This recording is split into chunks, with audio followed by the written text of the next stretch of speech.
Just now I started.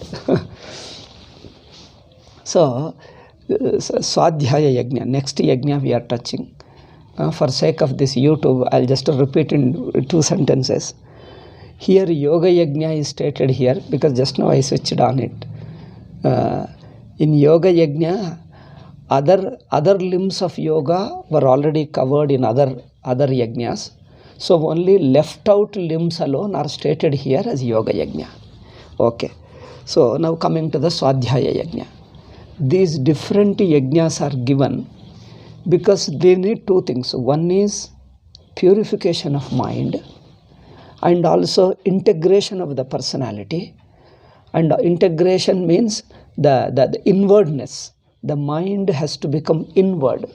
That means external world, the dependency on external world, the attachment to the external world should be just dropped. Mind should remain naturally detached. Naturally detached and pure, mind needs to be pure in the sense like a transparent, like mirror. We are related to the world around because we are in the midst of the world. World means objects, relationships, people, things, events. We are continuously interacting. We are in the midst of the world. We are related to them. But what is required is we can't avoid the world. Because where will you go? Wherever you are, world is there. Even if you go to forest, live in a cave, there also world is there. World is world. You just cannot get rid of the world. Because you are the world. You means I am a person. As a person, you are part of the world. Yet we have to learn a peculiar detachment. We are with the world, at the same time unaffected, disinterested in the world. So that just like a mirror, we generally give the lotus leaf. A lotus plant has a leaf. Lotus plant grows in water. The peculiarity of it is well known in those days. Nowadays we don't find the lotus leaves much. So the lotus creeper grows in water, and the leaf, it is a very big and round leaf like this, nearly round. That leaf, it lives on water, but only over the water alone. And sometimes when you disturb the water, some drops of water fall on the leaf. When they fall on the leaf, they form into bubbles only. They form into bubbles, stay over the leaf, and after some time they just drop off, and the leaf remains unaffected. That's what we call them. Padma Patra Mivam Bhasa. Bhagavad Gita also says. Bhagavan Krishna uses this example of lotus leaf. Oh my God.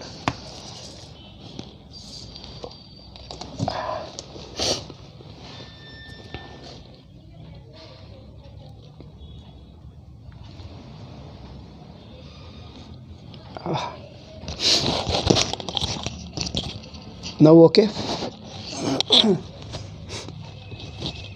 Volume is less. He says. Now I think it is okay. I plugged it properly again. Or should I move it?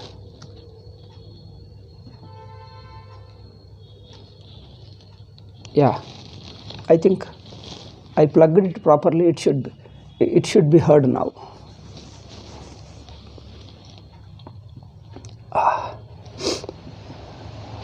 Oh, I shouldn't have taken today, but anyway, I just started. So let me speak a little bit and rest again later. So Padma Patra Mivambasa. It's a very beautiful example. A lotus leaf. Or you take a mirror. Wherever you put the mirror, no doubt it reflects. It always reflects. It cannot live without reflecting. Though it reflects things, it never gets attached to things. After a while, you take away the object from the mirror remains ever pure. It is as pure as ever. So that beauty of a mirror or a lotus leaf, Padma Patra, this is what we need to learn. Because one is the dependency, emotional dependency, three kinds of attachment. At the 3 level, we get attached to the world. One is a sense pleasures. Okay, Vishayendriya Sanyoga Janya Sukham. The pleasure born of sense organs and the objects. This liking, enjoying the pleasures attaches. It holds on to the person. It possesses the person. You become dependent psychologically. One is the sense pleasures. Second is feeling, sentiment, emotional attachment. Emotionally related to people, we call mamakara. In Sanskrit, mamakara. Mama, my people. So emotionally, we are related to people and objects. This is the second level of attachment. Third is abhimana. Abhimana is the pride of power, money, status, etc. Achievements. I am proud because when I achieve something, I feel happy. If I lose, I feel what you call depressed. Depressed in the sense, get disturbed. I feel uncomfortable. So this is an abhimana level. Abhimana is a pride, an identification. So at this 3 level, we get attached. So the karma yoga, bhakti, upasana, all these things help us in purification. Our attention should be to purify the mind, make it like a mirror, transparent. The transparency means 2 things. One is getting detached with the external objects, relationships. We just live with the people. The emotional dependency or the depending for pleasure or even the identification with them. All these things should not disturb us. We should be able to take them lightly and sportively. This is the real maturity in life. The maturity in life is things are there. People are of different nature. Things happen. The events don't move smoothly. Unexpected things happen. They give us trouble. You lose money. Sometimes you get. Sometimes people are favorable. Sometimes they harm you, they hurt you, they disturb you. Events also change. People also change. They commit mistake and mistake is on their side, but still they disturb us. Even though we are sincere and honest and working well, still due to others' mistake also they disturb us. So ultimately what is required is how to remain detached. You have to carry out the work. Sometimes even if it is a mistake of others, we have to ignore and proceed. We have to forgive them. Okay, leave it. This is human nature and doesn't matter. Proceed. We may have to take little extra trouble. We may have to spend a little more money. But doesn't matter, because losing little money, a small amount is okay. Just for sake of small amount, quarreling and picking up quarrel and getting disturbed is too much. So if you value the peace of mind, the relaxed state of mind, the detached state of mind, you ignore certain things. You tell them, suggest them and ignore them. Ignoring in the sense, forgive them. Because forgiveness is not a getting defeated. It doesn't mean yielding to others, getting defeated or getting overrun by others. We think that we are defeated by forgiving, that others win over us and we have become just a doormat to others. We become a shoes or doormat to others. No, in fact, forgiveness is a very good quality. It keeps us undisturbed. Small things, routine mistakes, human normal weaknesses. If there are bigger weaknesses, you point out them, tell them, teach them a lesson, it's okay. But a certain normal, simple things, normal human weaknesses, nothing can be done. They are part of our life. Nobody can do anything. People, this is what we are, people are, and our surroundings are. So, certain these normal things, if we can ignore and just adjust with them, get along with them, mind remains relaxed and peaceful. So ultimately, mind has to remain relaxed, peaceful, undisturbed in spite of handling your things, in spite of facing the events of life, in spite of continuing your active life, and in spite of facing the situations, various situations, moment to moment, remain detached. Like let us take these three things: worldly pleasures, that is through sense organs we love nice objects to see through our eyes, colors and forms. Ears we like to hear nice music, nice words. With a sense of touch also we want a pleasant touch, and smell also good smell. Then taste also we want a good taste. We generally say these 5 sense organs bind us. Binding in the sense a dependency. Dependency means we say, how to say that? A necessity that I must have these things alone. You love good things, but sometimes you have to see certain bad things also. It may not be beautiful, it may be ugly things, but still you have to see. We love to hear beautiful, what you call pleasant voice and pleasant noise, pleasant sounds. Still sometimes we have to hear very, harsh words and harsh noise we have to hear. All the sense organs. Taste also, mainly food is one thing which makes the people dependent. People love certain kind of food. If your health needs a certain kind of food, no doubt we must have a right food which is suited to our health. But just depending upon the taste, only for sake of taste, depending upon only taste, for sake of taste, how much money we spend, we overeat. Even if it doesn't suit our health also we eat, and this makes us dependent on it. So depending upon external pleasures born of sense contact, this dependency we have to give up. If mind learns to other pleasures, other joys of life, if you learn in sharing with others, if you learn to receive it as a blessing of God, whatever comes to you, and so psychologically, gradually, mind has to learn a different kind of joy in devotion, in your bhakti, in bhajana, in kirtana. That's why we generally advise a devotion to Bhagavan. So that is either namasmarana and all that, or japa, or some kind of thing. So any yajnas we have mentioned out of these things, when your mind learns a joy, a more of a spiritual joy, a sadhana joy, too much of dependency on sense pleasures, it drops off. Second thing is mamakara, emotional attachment to. It is by devotion to Bhagavan, your emotional attachment to people around goes away. There is a love, but it should be a selfless love, not a kind of a dependent kind of love. The love of dependency and love, a detached love, a selfless love. Selfless love is we just love them, care for them, but expectation is less. The response from the other side is less. We leave freedom to people, where they want to go, what they want to do, how they live, let them live. We just leave them.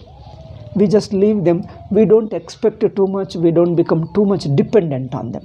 So this love also purifies us, this kind of a selfless love or devotional love.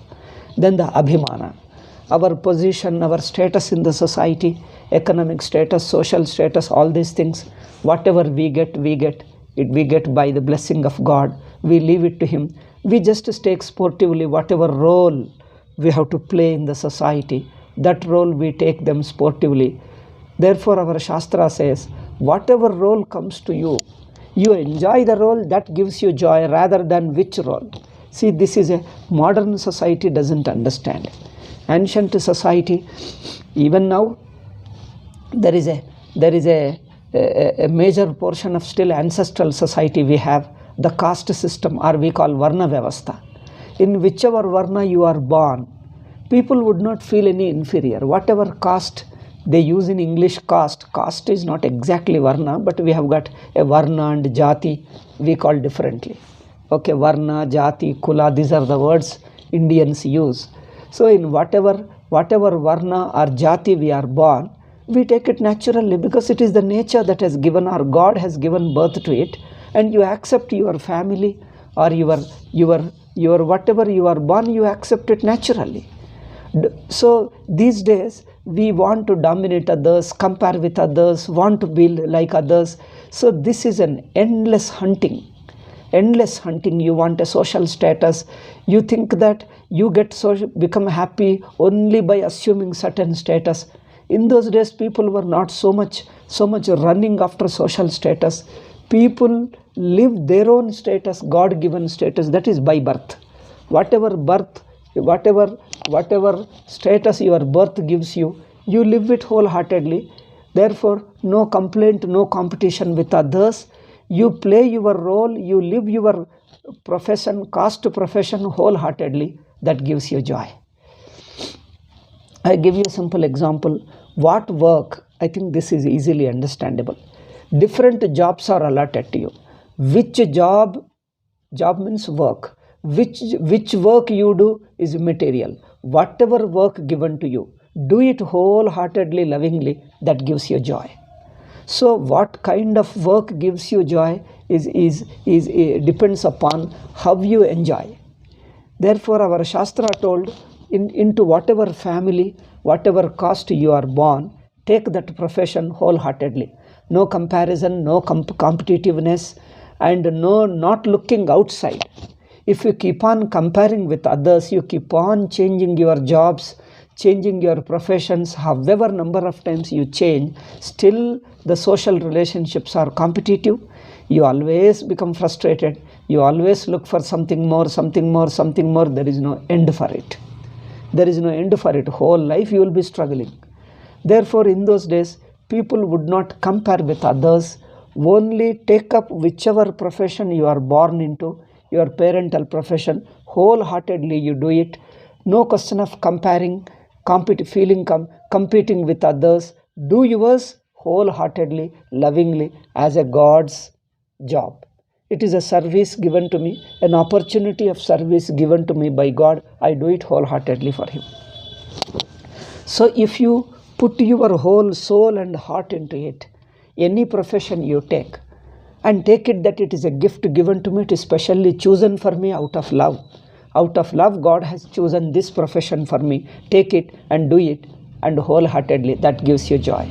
Therefore, the social status is not given. Nowadays, the modern civilization says you keep on changing your social status because you are not happy with it and you want to change it to another, again to another, again to another. I tell you, it goes on endlessly, the competitiveness. That's why these modern people are more frustrated, more unhappy by changing professions, changing money, status. This status, all these things are very, very delusory. I tell you, this status can never give you happiness. Money, what amount of money can make you happy? Tell me. What amount of money? There is no end for it. There is no end for it. You go on earning and again more earning, more money. It's endless for it. Money, status, etc. There is no end for it. Whatever job that comes to you, because Indian mind was prepared, modern people cannot understand. How can you take up a profession of your parents into which you are born? It is a birth-based. They say it is a horrible thing that I have to take up a profession into which into the family I was born. What a horrible thing, they say. Thing is, they are unable to understand simple fact that human mind is prepared right from childhood like this. In India, your mind is prepared. We were born. I was born into a Brahmin family. Whatever it is, good or bad, every caste, every profession has its own advantages, disadvantages.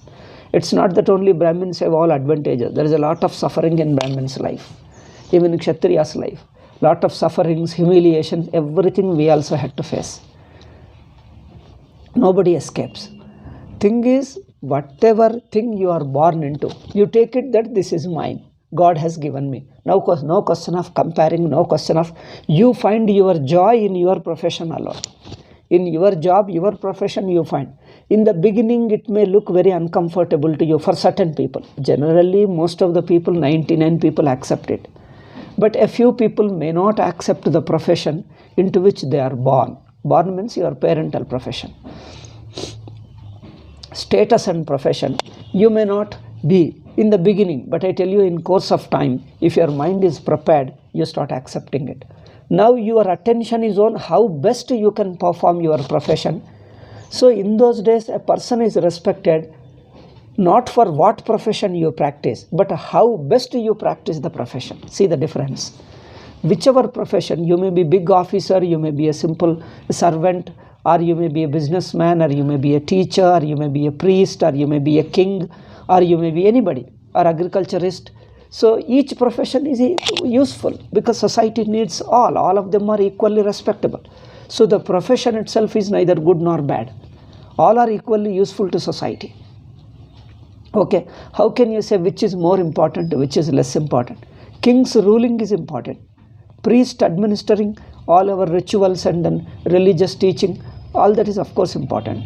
Business is important, trade, agriculture is important, servant is important, artisans are important, everything is important. Tell me which one is unimportant? Anything you take, everything has its own place in life.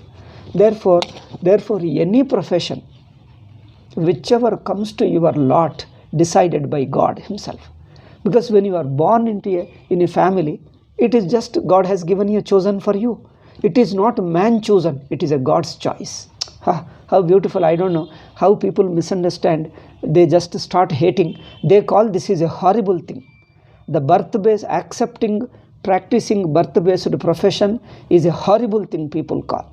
I don't see horrible. In fact, I see a great blessing in it. Because it is the God has chosen for you, and then you accept it, and no question of comparison. You don't think of other thing at all. Right from childhood, your mind is molded for it. You start accepting. Now your joy comes from how best you perform your profession. That's all. You concentrate on how wholeheartedly, sincerely, best you do it. Now the profession is chosen for you, lifestyle is chosen for you by God.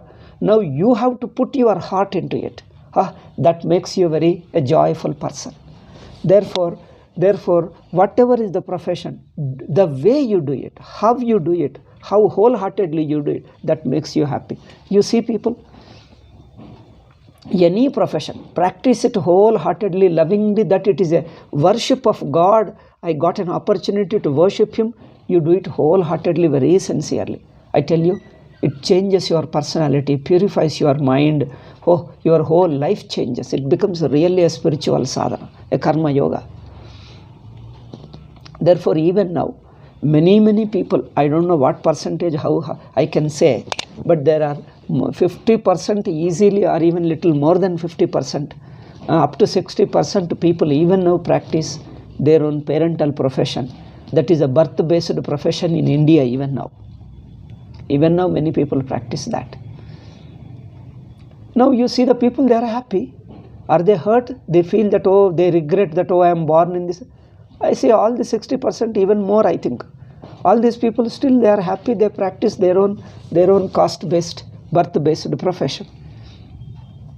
And each profession is respected because each profession is inevitable to society. Nobody can live, even king cannot live without servant. See, this has been there right from millennia, I tell you. Millions of years, everywhere in a village or a city or a town, anywhere, you talk to them, even as master is a servant of his servant, because servant is inevitable for master. Master cannot live without servant. Servant also cannot live without master. It is a mutual dependency. How anybody can be arrogant and then give trouble to others? If you give trouble, the servant will go away to another fellow. Then you won't get a servant. If you feel, see in India, if one servant leaves you, it will be known to others why servant left. People will come to know this master is a troublesome master. The servant left and went away to somebody else. That's all. Once they come to know, no other servant will come to you. Okay. Therefore, masters also know, I can't get rid of my servant, I have to get along with him. Okay. Therefore, it is a mutual relationship.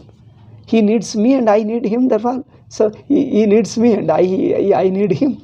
So it's a mutual dependency. So mutual respect. Everybody has to respect one another. Therefore, this has been, we are living it. This kind of oppression started only in foreign invasion.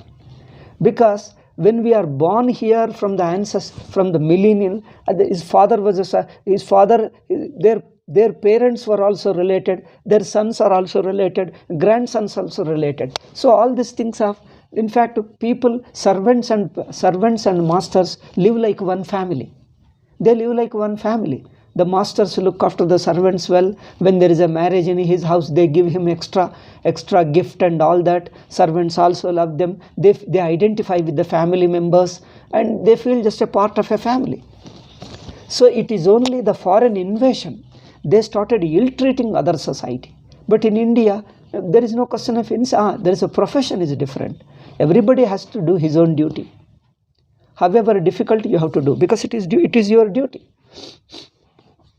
So therefore, people never complained and they would do. There may be here and there, very rarely few events, some people quarrel, but that may be not due to caste, that may be due to personal ego, personal weaknesses. So it is a human nature.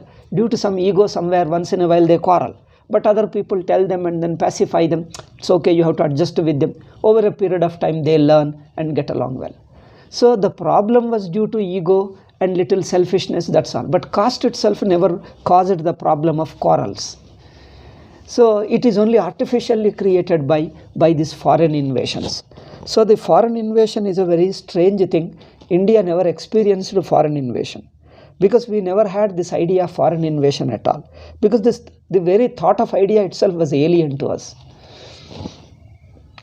Because earlier in thousands of years ago, even before Muslims came, any foreigner would come to India. Over a period of time, they mix up with the society. They also form into one caste. If supposing other elements come from other societies, other nation, they come and stay with us as a guest. First they come as a guest. If they stay for a long time and want to just be part of the society, they will constitute into another caste. They will take up some profession, some caste they will constitute. They marry among themselves, or they marry somebody and then mix with one caste. That's all, they become part of us. So again they get along with others. So therefore no question of foreigners.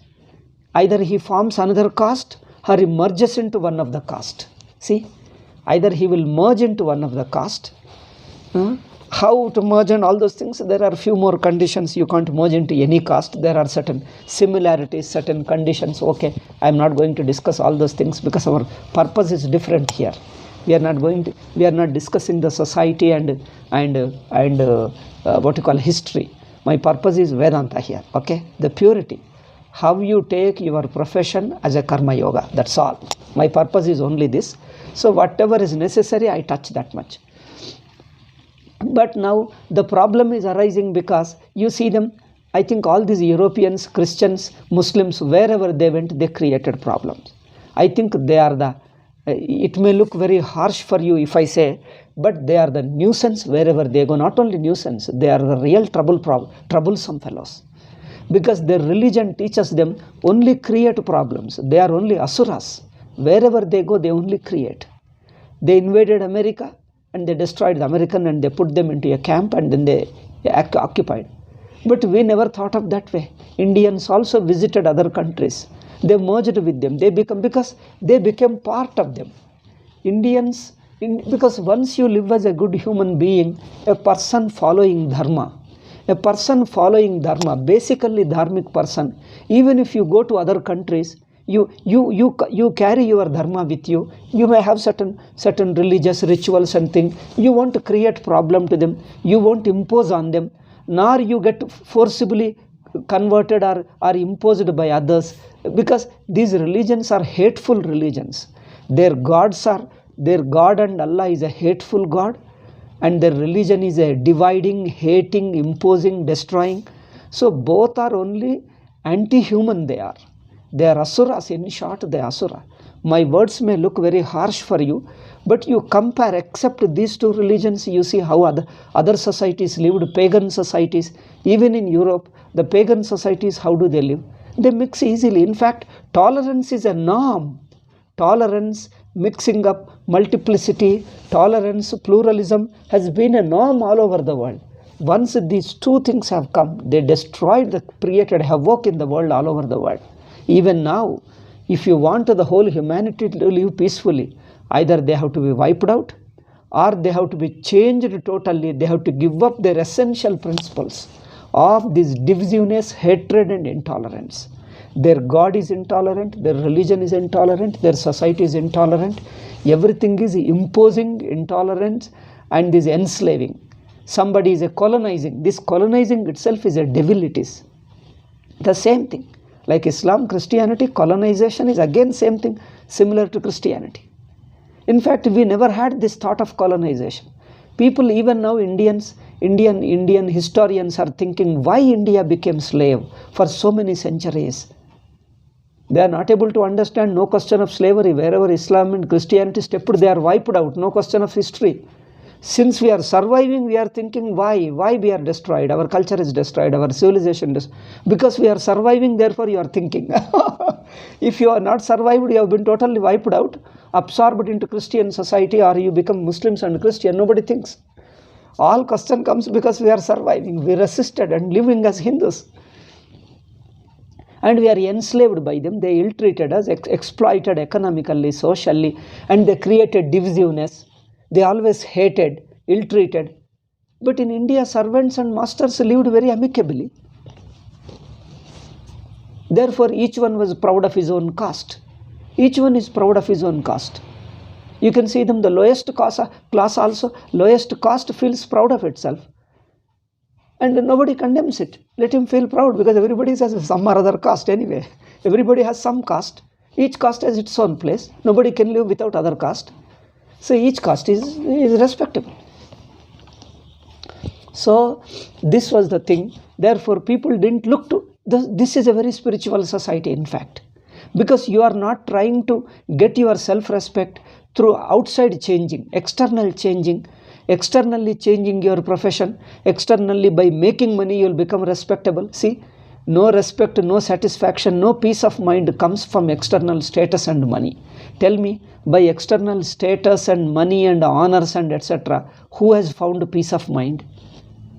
You get a peace of mind only by your karma yoga, not by any external achievement. No amount of external achievement gives you, because they cause you more and more tension, competition, more and more tension. The satisfaction comes to you only by your inward peace, and that is only by karma yoga. And karma yoga, let person, whatever profession just falls to his lot, let him do it wholeheartedly. Therefore, if anybody, some Malaysia, Singapore, etc., some of the islands here, eastern islands, eastern side of islands towards Japan, we have got certain islands here. Indians, even now you have got many families living there. They have migrated centuries ago, we don't know. Hindus live there, and they never had a problem with the local societies. They mixed with them, they are part of them, they also enjoyed, they became friends. Not only friends, they become part of it like one family. Wherever Indians migrated, they form their own caste and then mix with them. They take up some profession, some job, and easily adjust. They give and take. They take certain cultural values, certain practices from the local culture, local society. And from Indians, they also learn certain, whatever is adjustable, they adjust. Whatever is adoptable, they take. Certain they modify partly they adopt. So they easily adjust with them without creating any problems. You can see them wherever Indians go, they mix up easily. They never create problems. Neither they want to be wiped out, nor they want to wipe out and destroy another cultures and society. See, Hindus, wherever you go, they follow their own culture. They learn from others certain practices, certain beliefs, certain ideas, if they are good. As long as they are good for humanity, good for spiritual growth, adopt them. As long as it helps you spiritually grow, adopt them. What is wrong in it? Because anything that is good is created by God. But this oppressing, hating, intolerant that we destroy because others, my God only hates you and then he wants me to hate you and I should not tolerate you. This I tell you, nobody can live. Even in heaven, I wonder how do these Christians can live happily even in heaven, even if they go. I wonder whether they go. But if they go, I'm sure they will create a hell out of that heaven. These Christians and then Muslims, if they go to heaven, they will create a hell out of it. Because this hating mind, intolerant mind, where will it go? Even after going there, it will remain the same thing. Like the Pakistan, they keep quarreling. Even in heaven, they keep quarreling and they make a hell out of it.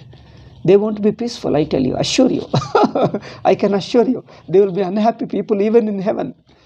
Because in India, we say, heaven is a state, no doubt, but much depends upon your state of mind, your purity of mind.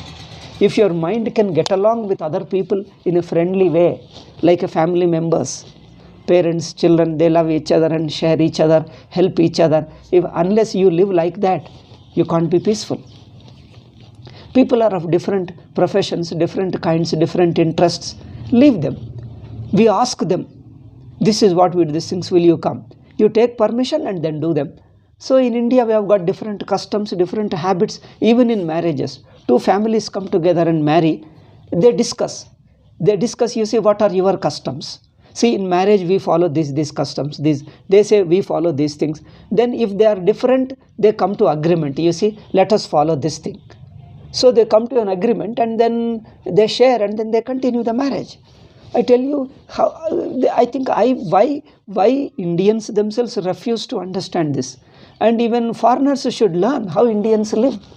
We have got different customs.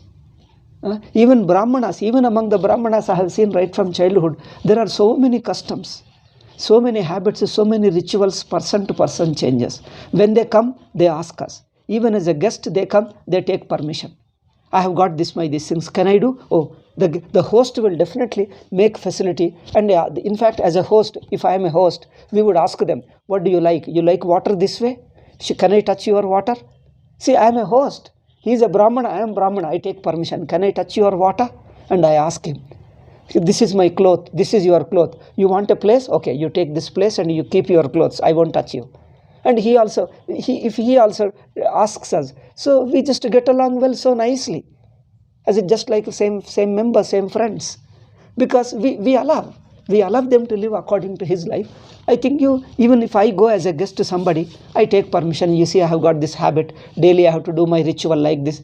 And they will give me, in fact, they will be very happy to provide a facility. Oh, you love this way? Okay, we will give you. We have got these vessels. Water is here. This is here. You please make yourself comfortable, whatever you want. And you follow your rituals and your way.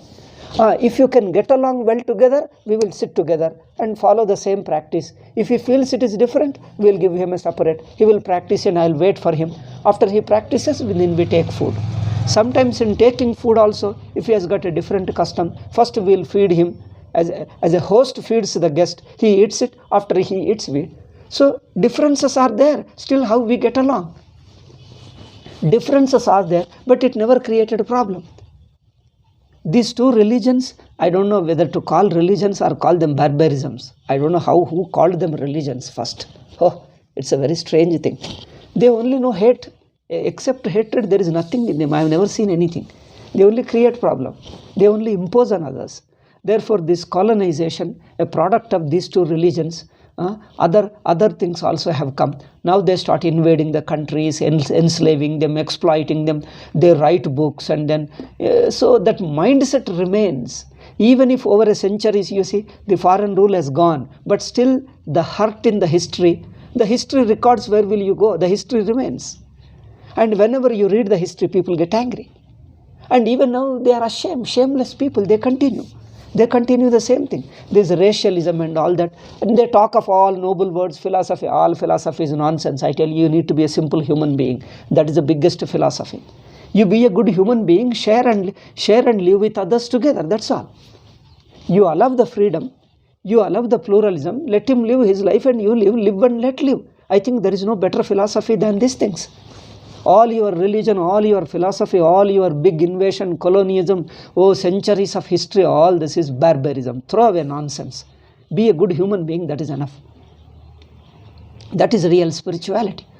Therefore, see, our Indians visited certain foreign countries. You can see them. Even now we see them centuries ago. We don't know how many centuries, so many centuries ago, maybe 1,000 years also. They go there. They are part of their life. And they feel proud of them, each other, and they get along them so nicely. They learn certain cultural practices, they learn from them certain stories, Ramayana story. They share Ramayana story, they see them, Abba, how great character Rama. They learn Rama is such a great character, very loving person. He loves his parents and he loves his brothers. And see how love and for sake of love and how much they sacrifice their life. See, in fact, now these European religions have come. Their job is only to malign Ramayana. Even now, more than 1,000 years, they have been maligning Rama. They have been writing negatively against Rama. Volumes and volumes are written. They have nothing else to only talk ill of other religions and other people. They can't appreciate any good quality in anybody. Because their God himself is a hateful God. What else can you do? Their God is hateful God. Their prophets are hateful prophets. Their embodiments of, we call them avatara. They are avatara of hatred. Dvesha avatara we call them. Dvesha in Sanskrit means hatred. They are the incarnations of hatred, incarnations of intolerance. No, I am not accusing, abusing. This is a fact. Why unnecessary? Open, let us admit the fact. I am not accusing them. I am not creating quarrel with them. I don't want to quarrel. This is a fact. They are just hateful. That's a simple fact. We don't need any big thing. We don't need any big survey and writing books and all this thing. It's a simple fact, open fact. Everybody knows. Therefore, we have to allow the pluralism. Therefore, this somebody oppressing another, only this colonialism, Islam, Christianity, these three things alone brought. Before that, there was a lot of variety within Hinduism. Hindu society, I mean Indian society. Lot of variety. But still people got along. You see them. People, those who come from outside, probably they don't know. You see them internally. Even we don't know so many differences within us.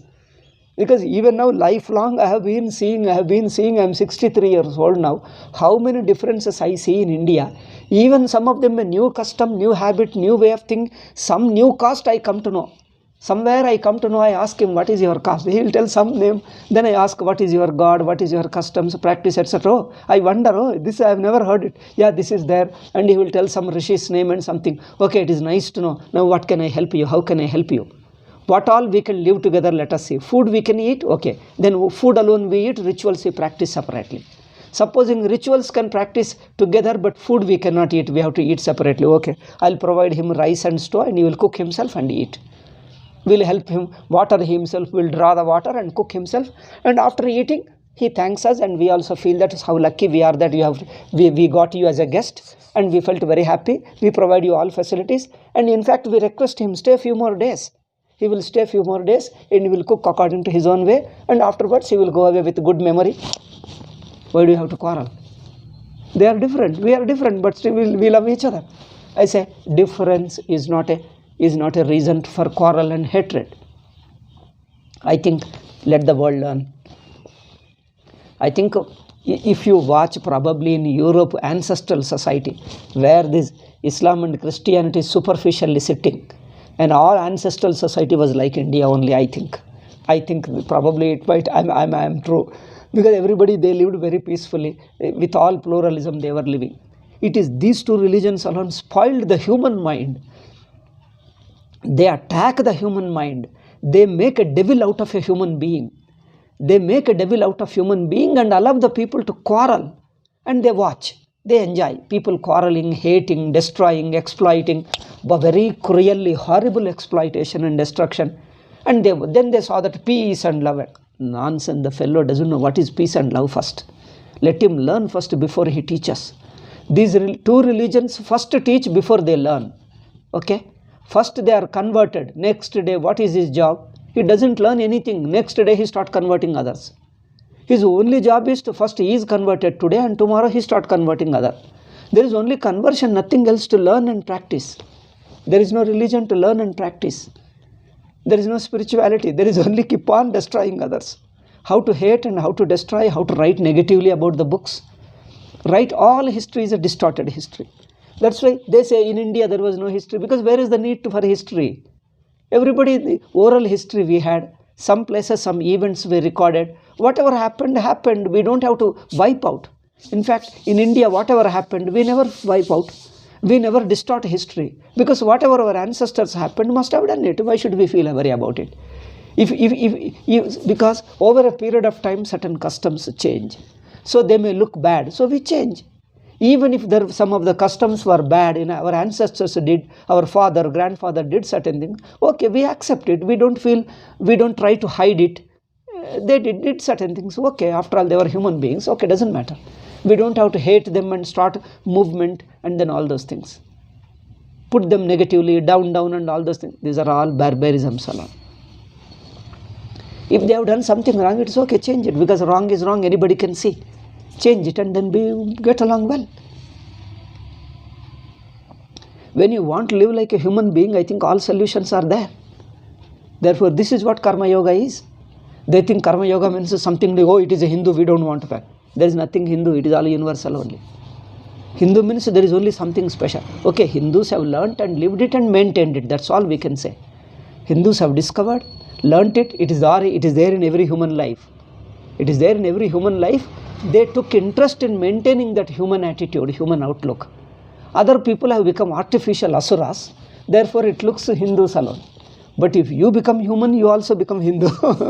You also become tolerant and you try to appreciate wherever there is a rituals, practices, wherever you see Karma Yoga, devotion, love and this thing, and it is a yajna. It is a yajna. You be friendly with others is a yajna. You love people, it is a yajna. You be selfless, it is a yajna. You share and help and serve, that is yajna. No, wherever you do, it is a yajna. You may change a different name, doesn't matter, but this is yajna. Anybody can practice.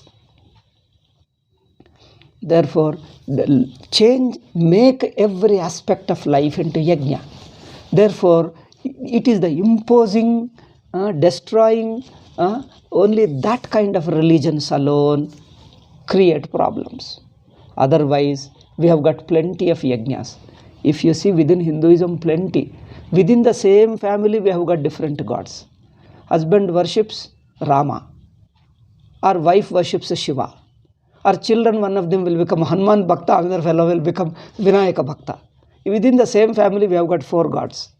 But never quarrel. In fact, they are very friends, good friends. They talk of each other. In fact, when mother cares for the children, oh, he loves Krishna. Therefore, for sake of his son, mother also takes care of. And then if mother loves Rama, and you see, children or husband are come, they say, you are Ram Navami, your Rama is coming, and they say, and we share them, we give them, etc., and we make facility for them. In fact, everybody celebrates, but they have got a little extra soft corner. That's what it means. Everybody celebrates all gods and all pujas, but somebody is little more extra. We ask them, whom do you love? Because 2 friends we tie. Oh, and we remember if he is a Rama Bhakta and I am a Devi Bhakta, supposing, I remember his Rama Bhakta. The time comes, hey, your Rama is coming. Come on, we'll help you. I tell you, we'll have to live it together. So this is a simple thing, because the divinity is one. You may have different forms of God, but the godliness is one. And these fellows, in the name of God, both God, their prophets and people, 3. All 3 are asuras. I am telling you, I am very blunt man. I am sorry, not out of hatred. They are hateful, therefore I am only showing the mirror. I am not interpreting, I am not imposing. In fact, I'll be very happy if they are not like that. If they are not like that, I am very happy. I shall apologize and I accept them, I am very happy. But thing is, their God, their prophets, and their people, followers, all the 3 are mutually hatred. They encourage mutual hatred. Each one inspires hatred in other. Prophet inspires hatred in God. God inspires hatred in prophet. And both of them inspire hatred in their followers. And the followers also infuse deeper hatred into their God. The triangle of these 3 people is a very strange, it looks very pitiable. We don't have to hate Hindus because we have seen number of gods, number of forms, number of rituals. So this is one more. Why do we have to hate?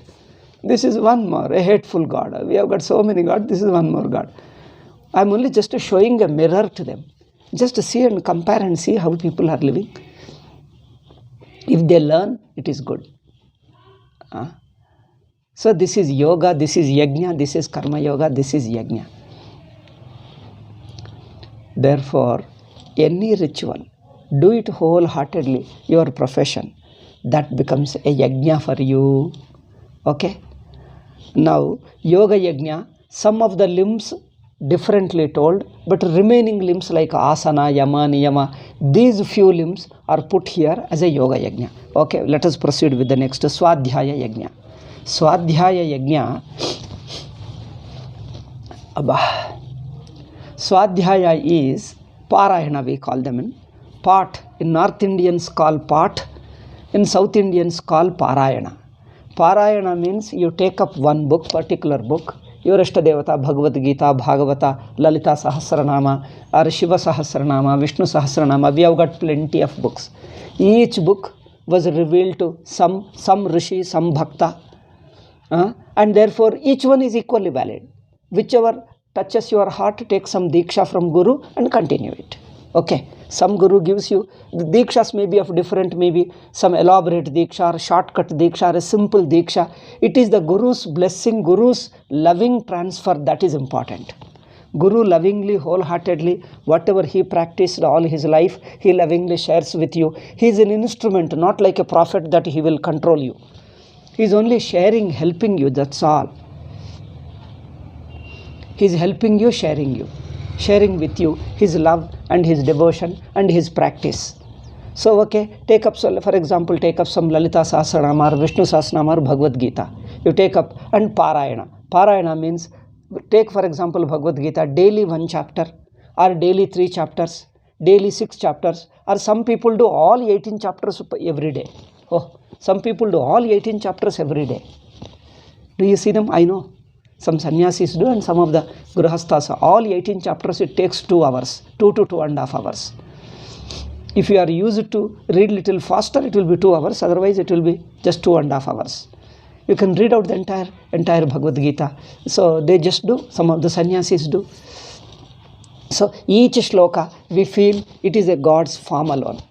God put his heart into that. Bhagavan Krishna put his form, his heart into it. So each shloka we see him, we are touching his heart. God is lovingly opening his heart and sharing with me wholeheartedly with my love and devotion and respect. Each shloka we have to chant correctly, pronounce correctly, and of course with Guru's help. First Guru gives you little initiation, tells you few shlokas and teaches you how to pronounce correctly, and then few shlokas gives you as a Diksha. Then first you think of your Guru and think of your Krishna and read out the whole Bhagavad Gita or few chapters. Or you take Lalita Sahasranama and you read out. Like that, this is a Parayana. In these things what happens, that half an hour or 20 minutes to half an hour, you put your heart into it with all concentration. You don't think of anything else. There is a concentrated devotion. Devotional concentration. Your whole heart is applied in one place for a length of time, for half an hour to 40 minutes, 45 minutes or 1 hour. If you do continuously like that, your mind becomes purified. You get good concentration. Afterwards, you see at the end of half an hour, 45 minutes, you do it, your mind becomes so peaceful, relaxed and joyful. You have a very good experience, a spiritual experience. Daily you practice it. Daily after bath, before you eat anything, this is how they do it. You put your own photo, your Ishtadevata, Rama, Krishna, Shiva, Devi, whomever you like, and in front of them, you may put some agarbatti. Agarbatti means some incense, some stick. You light it, or you put some lamp also. Generally we do that lamp, and then put some flowers. These 3 are generally we do. One is incense stick, lamp and flowers. Put and do namaskara and then repeat it. Oh, it's a very great joyful experience. Therefore he says Swadhyaya Yajna. If you are a Vedic person, because Veda also follows certain discipline, you have to learn from Guru and all that. If you are a Vedic person, Vedic Brahmana, you have learnt Veda, okay, some portion of Veda, daily you do it with wholeheartedly. But whatever you take up, you feel it is really God's heart alone coming in the form of Veda. Or Bhagavad Gita or Lalita, this is a Parayana. This is called Swadhyaya Yajna. Swadhyaya Yajna is beautiful. Swadhyaya Yajna can mean read out one portion of a book or complete portion, complete or a part of it. Another is Japa is also Swadhyaya Yajna. Japa is also called Swadhyaya. Take up one mantra, repeat it lovingly, wholeheartedly. See that mantra is not a sound alone. It is Sakshat Bhagavan himself or Devi herself. Her heart is coming here. As you are uttering, she is just touching your heart through that words. Each word touches your heart. moment again and again and again, you do them continuously over a period of time, you start feeling that presence of her in your heart. You feel that goddess is touching you. You feel her presence. And then after presence, you feel more intensely. You feel a feeling. You feel that she is sharing with you her feeling, her blessing, her love and compassion, etc. You start feeling them. Then you may feel many more things. All these things come. It is a tuning up your relationship with her, a devotional relationship. And she is goddess and you are devotee. So devotee goddess, there is a very intimate loving relationship. Neither God can live without me nor I can live with. It's a very intimate loving relationship. All the time you think of it. That elevates your mind, purifies your mind, makes you a very noble, peaceful person, happy person. Okay, this is called yajna. You take any yajna, either parayana or japa. Okay, swadhyaya jnana yajnascha. Time is up. Okay, next yajna is Swadhyaya yajna. You understood the detail, any particular yajna, if you like it. Those who have practiced a little bit can understand. You can talk to your guru and he can explain to you the procedure and initiation and the procedure, how to do that, and you will get it. I just briefly touched. Most of the Indians have some diksha, most of the people are doing something. So the other people also, non-Indians also, they have taken some diksha and they do it. And you get concentration, you get purity. There are two ways again. One is Swadhyaya is, don't look for meaning. Just the very form of the sentences, the shloka in a particular meter. The Sanskrit words have got a very melody beauty. The Sanskrit words in a particular meter, I tell you, the Sanskrit language has a certain beauty. You pronounce the words correctly in a particular rhythmic shloka, the very chanting looks like a very beautiful song. The very song absorbs your mind and makes your mind peaceful, relaxed, and then evokes devotion in you. And the shlokas themselves, we feel, Avatara need not be human form. He can be a natural form. He can be fire, water, wind, and he can be the shloka rupa also. People believe Bhagavad Gita is an avatar of Krishna. Bhagavata is an avatar of Krishna. There is a shloka. They say, even there is another shloka that Ramayana is an avatar of Veda. Veda vedye pare punsi jate dasharathatmaje Veda pracheta sadasit sakshad Ramayanatmana. I generally don't quote shlokas. Rarely I quote. I could quote, but some people may not know. Therefore, I am not quoting. Here you see, same Veda, Ramayana is avatar of the Veda. Therefore, Bhagavad Gita is an avatar. Bhagavata is an avatar. Is an avatar of Veda. Therefore, the sound shlokas also of avatara, we treat them as avatara, not as a simple book, not as simple words. They are Saksha, the heart of Bhagavan. So he is an avatara of each shloka is an avatara. Supposing if you are reading Bhagavad Gita, we see them, we don't put Bhagavad Gita on the ground.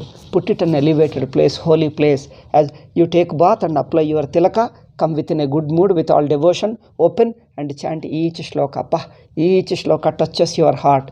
You are really purified. You feel that God is sitting in your heart and blessing you, loving you. So that each shloka is so beautiful. Over a period of time, your mind cultivates, develops in it. And after some time, as you hear the sound of shlokas, Bhagavad Gita shloka, your mind gets thrilled because it is tuned up. Therefore, this is a Swadhyaya Yajna. It purifies you. Then another yajna, here in this Swadhyaya Yajna, you only chant the shlokas. You may get a simple meaning. You may not go into the deeper meaning.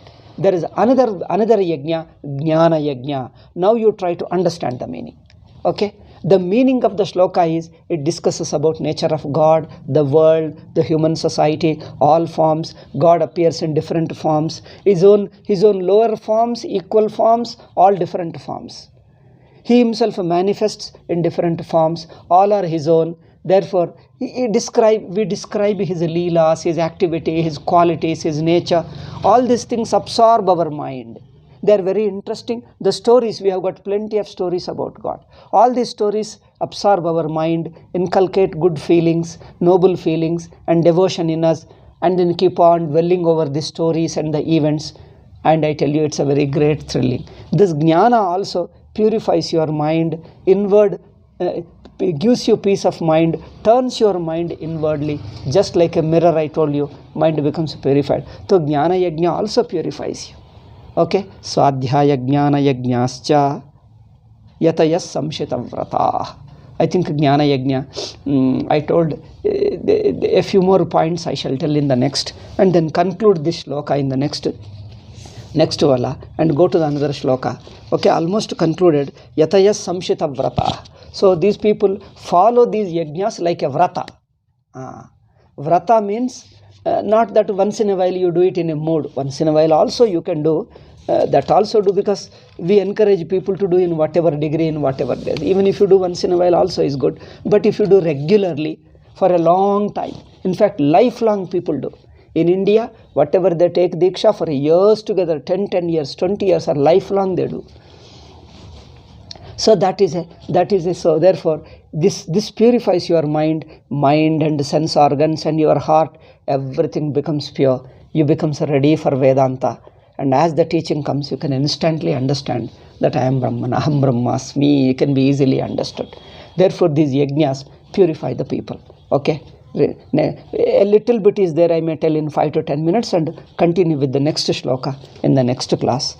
Okay, Om Shanti Shanti Shanti. Hari Om Shri Gurubhyo Namaha. Hari Om Tat Sat.